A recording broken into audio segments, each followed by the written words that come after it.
మిత్రులందరికీ నమస్కారం. నామస్మరణ సిరీస్ 5th ఎపిసోడ్కి స్వాగతం. ఇవాళ మనం ఒక అందమైన కృష్ణుని పాట గురించి తెలుసుకుందాం. దీని రచయిత ఎవరో నాకు తెలీదు. పూర్వం వచ్చే ఆకాశవాణి రేడియోలో పాటలు వస్తుంటాయి కదండి, దాని ఆకాశవాణి ప్రోగ్రాం నుంచి సేకరించాను. మీలో చాలామందికి ఈ పాట తెలియదనే అనుకుంటున్నాను. తెలిసిన వారు కనుక ఉంటే చాలా పాత పాట కాబట్టి మీరు ఖచ్చితంగా మెమరీస్ని రికలెక్ట్ చేసుకోవచ్చు. చూద్దామా? Here you go. ముజ్జగాలు మోహింపగా మురళిని మ్రోయించరా, ముజ్జగాలు మోహింపగా మురళిని మ్రోయించరా, కృష్ణ శ్రీకరా. స్వామి యొక్క మురళి గురించి తలుచుకుంటున్నారండి. స్వామి యొక్క మురళి ముజ్జగాలని మోహింపజేస్తుందంట. ఇంకా గోపాలునికి గోపికలకి వీళ్ళకి చెప్పనే అక్కర్లేదు. శంఖమేళ చక్రమేళ సారథ్యములేలరా, శంఖమేళ చక్రమేళ సారథ్యములేలరా, అస్త్రశస్త్రజాలమెల్ల యమున పారవైచిరారా, అస్త్రశస్త్రజాలమెల్ల యమున పారవైచిరారా, ముజ్జగాలు మోహింపగా మురళిని మ్రోయించరా. ఇక్కడ ఒక గోపిక తలుచుకుంటుంది.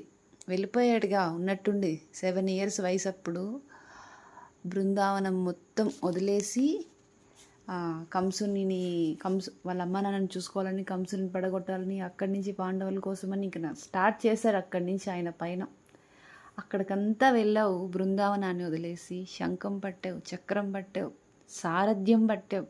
ఇవన్నీ ఎందుకు కృష్ణ? ఆ పాడు అస్త్రాలు శస్త్రాలు అన్నిటినీ వదిలేసి యమునలో, వాళ్ళకి పక్కన ఉండేది యమున కదా, యమునలో పడేసి తొందరగా ఇంటికి రావయ్యా. ఎలా అయితే మన ఇంటికి సంబంధించిన పర్సన్ ఒకరు బయటకు వెళ్తే ఒక పిల్లాడి కోసం తల్లో, ఒక భర్త కోసం భార్యో ఇలా వెయిట్ చేస్తుంటారు చూడండి, అన్న కోసం చెల్లో, ఇలా గోపికలందరూ రకరకాల బంధుత్వం, రకరకాల ఆప్యాయత పెంచుకున్న కృష్ణుడి మీద బృందావనంలో ఇలా వెయిట్ చేస్తున్నారంటండి. అందుకని వాళ్ళు చాలా బాధలో, విరహంలో పాడుతున్న ఒకనొక గీతం ఇది. ఎందుకురా మధురా నగరి, ఎందుకురా ద్వారకాపురి, బృందావని వీడి నీవు పొందిన సుఖమేమున్నది, ముజ్జగాలు మోహింపగా మురళిని మ్రోయించరా. మధురకు వెళ్ళావు, తర్వాత ద్వారక నిర్మించుకొని ద్వారకాపురికి కూడా వెళ్ళావు. ఇవన్నీ బృందావనిని వీడి వెళ్ళావే కానీ ఇక్కడ ఉన్నంతసేపు చిన్నపిల్లలాగా మమ్మల్ని ఆట పట్టిస్తూ, మా చేత ఆడుకుంటూ, గోవుల చేత ఆడుకుంటూ, సద్ది అన్నం తింటూ, ఎంత చక్కగా నువ్వు ఆడుకుంటూ మమ్మల్ని అలరిస్తూ ఎంత ఆనందంగా ఉన్నింది. అక్కడికి వెళ్ళావే కానీ ఒకటే ఫైటింగ్స్, వాళ్ళ మధ్య వీళ్ళ మధ్య వైరం తీర్చడం, వాళ్ళకో బాధ వీళ్ళకో బాధ, బాధలు తీర్చడం ఏమిటి. వీటిలో రుక్మిణి, సత్యభామ వీళ్ళందరినీ కలుసుకోవడం, వాళ్ళకి చిక్కిపోవడం, భార్యల మధ్య ఇలా అన్ని రకాల బంధుత్వంతో నువ్వు సతమతమైపోతున్నావే కానీ నీకు సుఖం ఎక్కడుంది స్వామి అని ఒక గోపిక అంటుంది. చూడండి, మన తల్లి మనం బయటికి వెళ్ళామనుకోండి, తల్లి కోసమే ఒక మందుల డబ్బా కోసం వెళ్తున్నాం అనుకోండి, నైట్ టైం వెళ్ళింది, ఏదైనా బాగలేదు, ఎందుకురా వెళ్ళడం, ఏదో ఒకటిలే ఉంటానులేరా అని అంటద్ది కానీ వెళ్ళి అర్జెంటుగా తీసుకోరా, నేను ఇది లేకపోతే ఉండలేను అని బాధ పెట్టదు ఒక తల్లి మనసు. గబక్కన వద్దులే నాయన అంట. ఒక ఈ రకమైన ప్రేమ ఉంది చూసారా, మనల్ని ప్రేమించే వాళ్ళు, వాళ్ళకది కష్టం కాకపోవచ్చు, వాళ్ళు ఎక్కడ కష్టపడిపోతారా అన్న ఈ ప్రేమ ఉంది చూసారంటే అది దాపేయాలని చూస్తుంది వాళ్ళని. ఆ రకమైన ప్రేమ ఇక్కడ ఒక గోపిక కృష్ణుని పట్ల చూపుతుందన్నమాట. పక్షపాతమేలాని పక్షమేది గోపాల. పక్షపాతం అంట స్వామికి. అవునులేండి, స్వామి ధర్మపక్షపాతి కదా. ఎప్పుడూ పాండవుల వైపే ఉన్నట్టు కనిపిస్తావు, అది చూసే సగమర్థమయ్యి సగమర్థం కాని వాళ్ళకి అది ఒక పక్షపాతం చూపిస్తున్నారేమో అన్నట్లు అనిపిస్తుంది. నీ పక్షమేది గోపాల. ఇక్కడ పక్షము అంటే ఇంకొక అర్థం సైడ్, నీ భాగం, నీ స్టాండ్ ఎవరి కోసము. చూడ్డానికేమో కాసేపు కౌరవులు వాళ్ళ ఇంటికి వెళ్ళి మంచిగా మాట్లాడతావు, కాసేపు పాండవులతోనే ఉన్నట్టుంటావు, కాసేపు పాండవులకి కష్టాలు వచ్చినా కానీ కామ్గా ఉంటావు చూస్తూను. అసలు నీ పక్షం ఏది, అర్థం కాని జర్నీ ఏంటి అని పాపం అమాయకపు గోపికలు న్యూస్ వింటూ ఉంటారు కదా, వాళ్ళు వీళ్ళు చెప్పి అవి విని కన్ఫ్యూజ్ అయ్యి అనుకుంటున్నారు, మురళి కన్న రాధ కన్న మురళి కన్న రాధ కన్న కురుక్షేత్రమేలరా ముజ్జగాలు మోహింపగా మురళిని మ్రోయించరా ముజ్జగాలు మోహింపగా మురళిని మ్రోయించరా కృష్ణ శ్రీకరా. ఇక్కడ చక్కగా మురళి వాయించుకుంటూ రాధ పక్కన కూర్చొని ఇలా అంతా జాలీగా ఉండకుండా వెళ్ళి ఆ అర్జునుడికి సారథిలా కూర్చున్నావు, నీకు ఏమి కర్మ ఇది అంటున్నారు. సారథి అంటే మామూలు విషయమా అండి?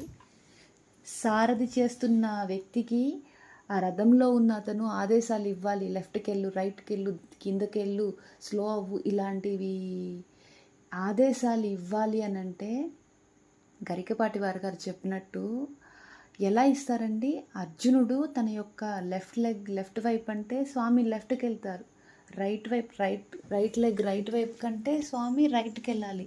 ఇలా తను ఏం చెప్పాలో యుద్ధంలో వాయిస్ వినపడదు కదండి. సో అలా ఆదేశాలు ఏదన్నా ఇన్స్ట్రక్షన్స్ ఇవ్వాలంటే కాలుతో తన్నాడంటండి. నీకు ఏవి కర్మస్వామి, ఇది సారథి అంటే ఏదో పెద్ద గొప్ప పని అనుకుంటాం మనం. ఇంత కష్టం ఉంటుందండి, అయినా కానీ నేను సారథిలా ఉంటానని అర్జుని మీద ఎంత ప్రేమతో స్వామి ముందుకి నేను చేస్తాను అని చెప్పాడు. ఇటువంటి ఫ్రెండ్ దొరుకుతాడా అండి మనకి? ఇటువంటి వెల్విషర్ అసలు మనకి దొరుకుతారా అండి మన లైఫ్లో? మన సొంత వాళ్ళే మన కోసం కొంచెం కూడా రిస్క్ తీసుకొని టైం అని నడుస్తుందండి ఇది. ఇటువంటి టైంలో కలియుగం స్టార్ట్ అవ్వలేదు అనుకోండి, అప్పటికి ఆ కురుక్షేత్రం ఎండ్ అయితేనే కదా కలియుగం స్టార్ట్ అయ్యేది. అందుకనే కాబోలు స్వామికే అటువంటి పరిస్థితి వచ్చేలాంటి యుద్ధం అది కురుక్షేత్రం. మనం అనుకుంటాం ఈ జాబ్ తక్కువ, ఆ జాబ్ తక్కువ, ఈ జాబ్లో అవమానాలు, నాకు ఆ జాబ్లో అవమానాలు, వాడు ఇట్లా అన్నాడు అని రాత్రికి వచ్చి ఆఫీస్ టెన్షన్ అంతా ఇంటికి తీసుకొచ్చి కుమిలిపోతుంటాం. కానీ స్వామి ఇష్టంతో చేశారు ఆ జాబ్ని, తన యొక్క జాబ్ని చాలా ఇష్టంతో సొంతగా అనుకొని ఎలాగైనా నెగ్గించాలనుకొని వెనకాల ఏది చేయాలన్నా ప్రేమతో నిండిపోయి ఉంటుందండి కృష్ణ స్వరూపం మొత్తం. సో దీనివల్ల మనం తెలుసుకోవాల్సిన విషయం ఏమిటి? కృష్ణుడు వాళ్ళ దగ్గర లేకపోయినా కానీ దూరాభారం నుంచి వచ్చే న్యూస్లు వింటూ వాళ్ళు కృష్ణుడి గురించి ఒక రకమైన విరహాన్ని పొందారండి. ఆ విరహం వలనే వారు తప్పించిపోయారు ఎవరు గోపికలు.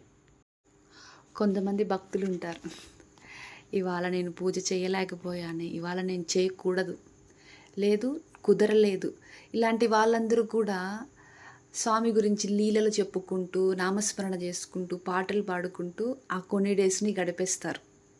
ఈరోజైతే కుదరలేదో చేయకూడదు ఆ టైంలో.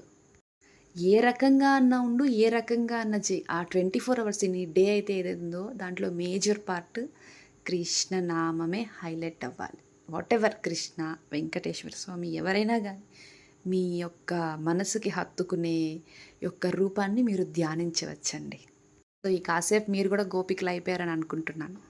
ఇటువంటి విరహ గీతాలన్నీ ఎక్కువ వినాలంటే జయదేవుని అష్టపది చూడాలి మనం. ఈసారి నెక్స్ట్ టైం ఖచ్చితంగా ఒక అష్టపదితో కలుసుకుందామండి. ఉంటాను మరి. స్వస్తి.